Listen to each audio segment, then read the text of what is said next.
교황의 말씀을 준비했습니다. 당신이 시작하면 세상도 시작합니다. 지은이 프란치스코 교황, 본명은 호르헤 마리오 베르골리오, 1936년 3월 13일 부에노스 아이레스에서 태어나 2013년 제266대 가톨릭 교회 교황에 선출되었습니다. 프란치스코라는 교황의 이름은 청빈과 평화의 상징인 아시시의 프란치스코 성인 이름에서 따왔습니다. 교황은 끊임없이 온 오프라인을 통해 사회적으로 소외된 자들에 대한 사랑을 강조하고 있으며 전 세계적 문제인 환경 문제와 국제 분쟁에도 관심을 기울여야 한다고 말합니다. 우리는 모두 하느님의 자녀로 모두가 더 나은 세상을 만들 권리와 의무가 있기 때문입니다. 교황이 전하는 평화의 메시지는 종교를 넘어 모든 사람에게 선한 영향력을 미치고 있습니다. 세계는 인류 공동의 희망을 찾기 위해서 교황의 입술에서 나오는 지혜의 말에 귀를 기울이고 있습니다. 옮긴 이는 이현경입니다. 이 책에는 날짜별로 메시지가 수록되어 있습니다. 날짜는 생략하고 내용만 소개해드리겠습니다. 당신이 시작하면 세상도 시작합니다. 우리가 자연을 함부로 대하면 자연도 인간에게 함부로 하게 됩니다. 자연은 우리에게 서로 굳게 연대하고 주의를 기울여 피조물을 보호하라고 말합니다. 이는 매우 심각한 결과를 불러올 사태를 미리 방지하는 일이기도 합니다. 화석 연료를 사용하고 숲을 없애는 인간의 모든 행동 때문에 인류의 건강은 위태로워지고 있습니다. 지구와 지구에 사는 사람들의 건강을 보호하기 위해 적절한 대답이 필요합니다. 넓은 바다는 인류의 공동유산입니다. 공동유산을 보살피려면 냉소적이고 무관심한 태도를 반드시 버려야 합니다. 우리는 넓은 바다의 오염 문제, 예를 들어 플라스틱이나 미세 플라스틱이 원인인 오염을 모르는 채 하면 안 됩니다. 그런 물질은 먹이 사슬로 들어가 바다는 물론 우리 건강에 심각한 결과를 가져옵니다. 나는 젊은이들에게 늘 자연을 사랑하고 보호하는 데 힘쓰라고 말합니다. 공동생활의 가치를 지키고 각자 일상적으로 참여해 더 굳게 결속되어 좀 더 안전한 세계에서 살게 하라고 말입니다. 전쟁은 언제나 환경에 심각한 피해를 줍니다. 우리는 함께 사는 공동의 집을 함부로 쓰지 말고 미래 세대를 위해 잘 보존해야 합니다. 우리는 공동의 집에 살면서 집이 어떤 상태인지 묻지 않을 수 없습니다. 수질 오염과 대기 오염, 무분별한 산림 벌채, 환경 파괴는 종종 다른 사람에 대한 인간의 무관심에서 비롯합니다. 이들은 모두 연결되어 있습니다. 가까운 이들은 물론 이웃에게도 평화의 씨앗을 뿌리세요. 밖으로 나가서 사람들 얼굴을 관찰하고 어려움에 빠진 사람들을 만나세요. 사람으로서 이 땅의 자식으로서 마땅히 받아야 하는 대접을 받지 못하는 이들을 만나 씨앗을 뿌리세요. 우리가 개인에게서 존중해야 하는 것은 무엇보다 그 개인의 삶과 신체 완전성, 존엄성과 거기서 나오는 권리, 평판, 윤리적, 문화적 정체성과 사고, 정치적 선택입니다. 따라서 우리는 존중하는 태도로 다른 사람을 생각하고 말하고 글을 써야 합니다. 일상의 작은 몸짓과 손짓, 노인과 어린아이와 병자와 고독한 사람, 어려움에 빠진 사람, 집이 없는 사람, 일이 없는 사람, 이주한 사람, 망명한 사람에게 가까이 다가가는 몸짓, 우리는 제각기 우연히 만나는 형제의 자매와 가까워질 수 있습니다. 올바른 정치는 관련된 모든 사람에게 봉사하는 정치입니다. 또한 안전은 물론 모두의 권리와 존엄의 존중을 보장하는 적절한 해결책을 마련하는 것입니다. 서로 관련성이 점점 더 많아지는 세상에서 다른 나라들도 고려하며 자기 나라의 행복을 바라봐야 합니다. 종교, 언어, 문화가 다르다 해도 형제가 고통받는데 함께 고통스러워하지 않는 사람은 자신의 인간성을 되돌아봐야 합니다. 일상에서 건네는 말 한마디, 안녕하세요 라는 인사 한번, 미소를 짓는 작은 행동 등은 돈이 전혀 들지 않지만 보이지 않는 어떤 사람에게 희망을 주고 길을 열어주어 그의 삶을 바꿀 수 있습니다. 벽 쌓기를 좋아하는 사람을 보면 슬퍼집니다. 자신이 쌓은 그 벽 안에 갇힐 테니까요. 반대로 다리를 건설하는 사람들은 그만큼 앞으로 나아가게 됩니다. 다리를 건설한다는 것은 거의 인간을 넘어서 나아가는 일이고 그만큼 크나큰 노력이 필요하기 때문입니다.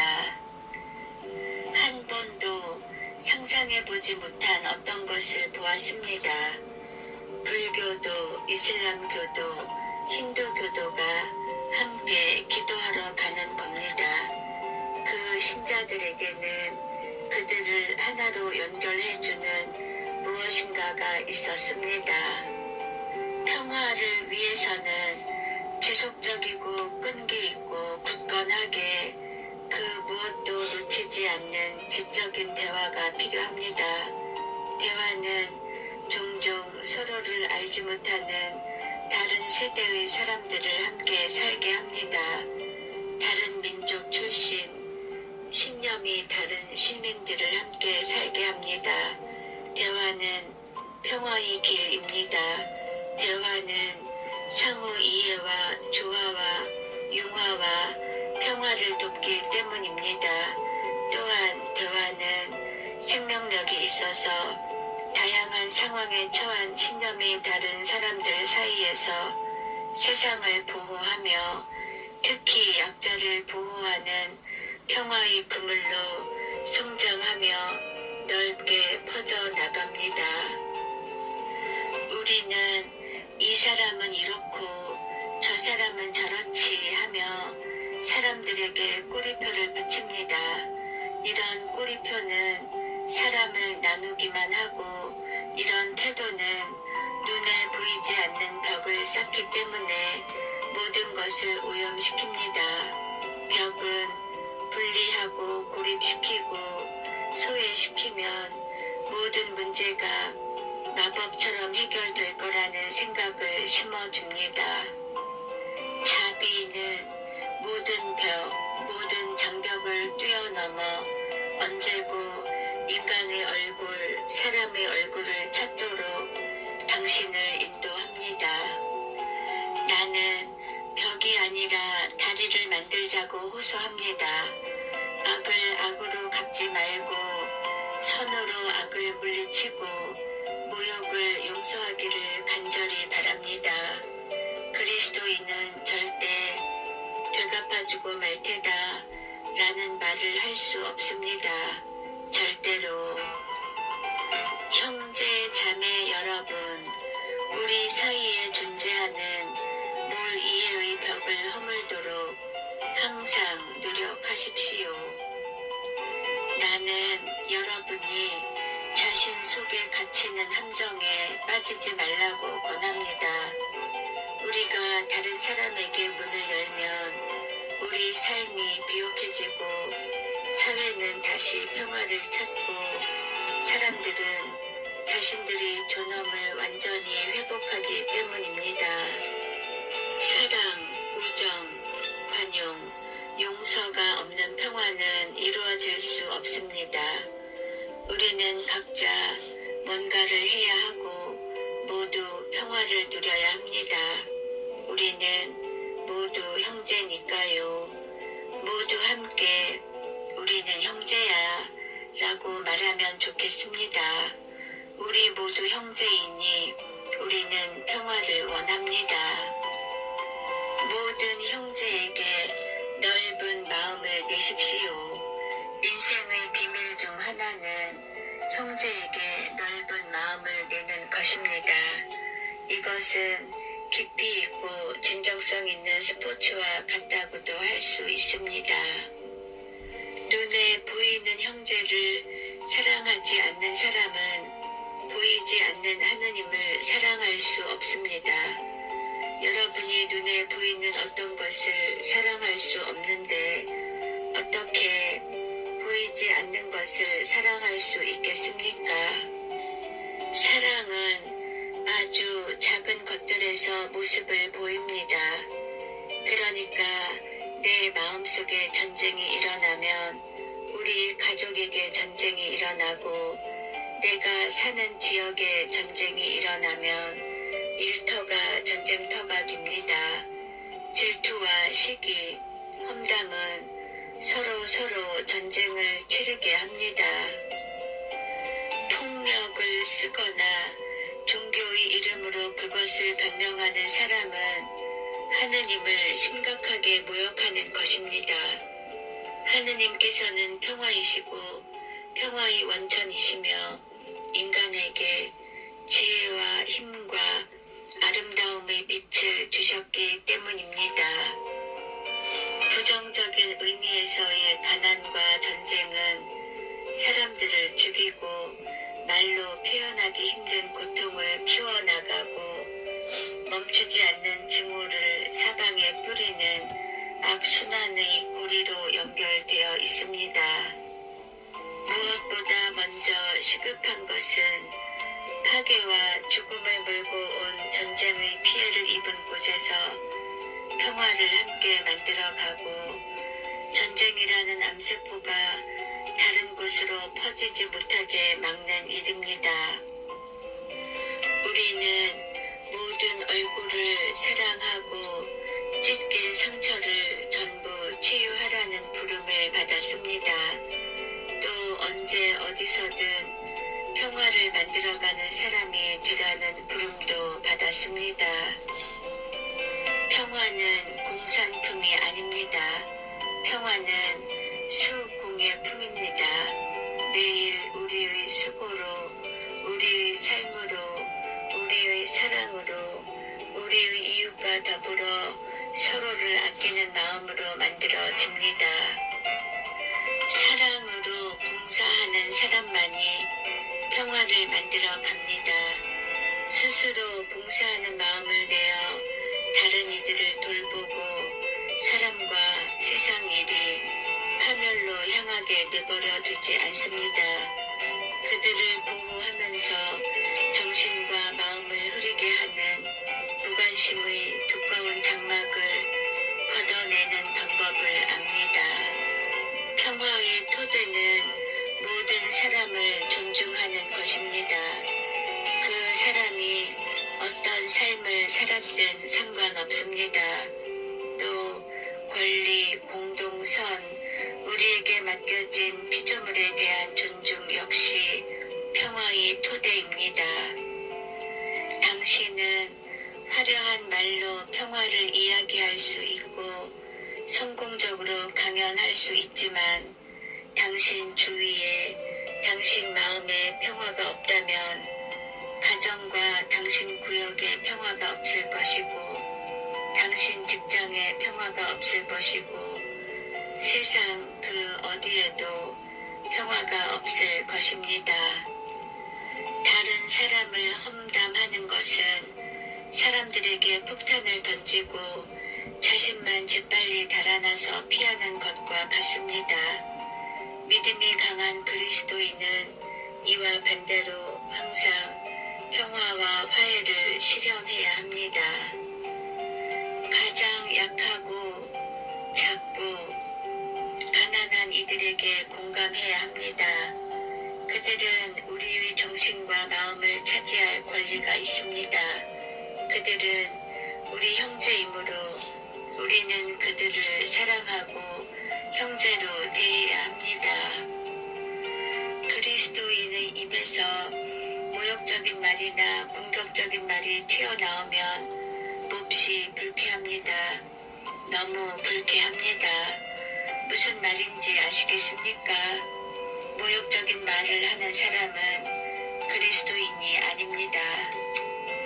우리는 금방 지치고 피곤해서 따분한 얼굴로 살아가는 젊은이가 아니라 강한 젊은이를 원합니다. 희망이 있고 강인한 젊은이를 원합니다. 그래야 마음이 자유로워지기 때문입니다. 우리 마음과 입에서는 어떤 씨앗이 나올까요? 우리는 선한 말을 하기도 하고 악한 말을 내뱉기도 합니다. 상처를 치유할 수도 있고 상처를 줄 수도 있습니다. 용기를 북돋을 수도 있고 길을 꺾을 수도 있습니다. 중요한 것은 들어오는 말이 아니라 입과 마음에서 나가는 말이라는 사실을 잊지 마십시오.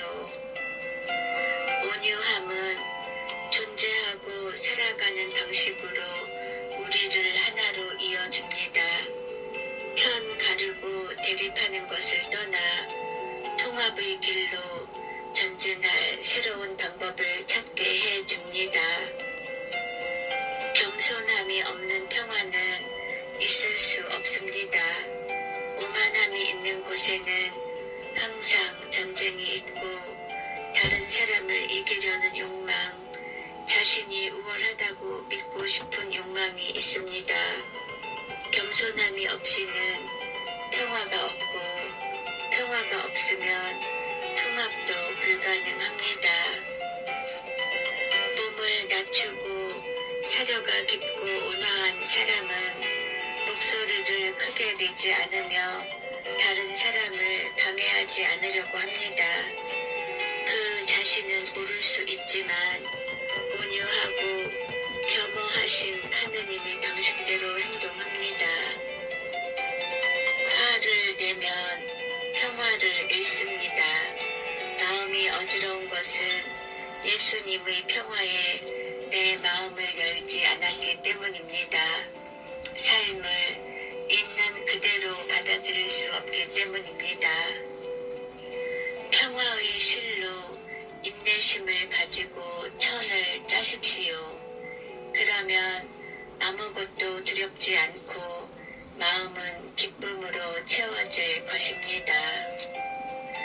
제 전령이 되어 굶주린 사람에게 먹을 것을 주고 목마른 사람에게 물을 주고 필요한 사람에게 자리를 주고 헐벗은 사람에게 옷을 주고 아픈 이를 방문하십시오. 죄인을 도와주십시오.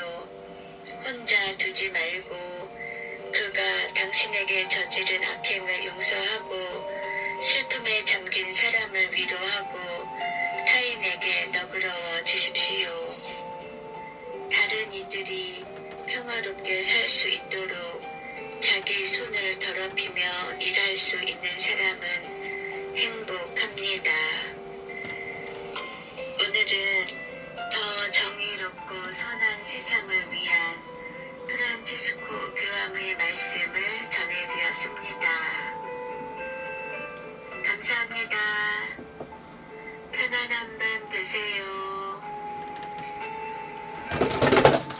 아이고 이런 떨어뜨리다니. 아이고, 아이고. 이건 불안하게.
그리 돼버렸어.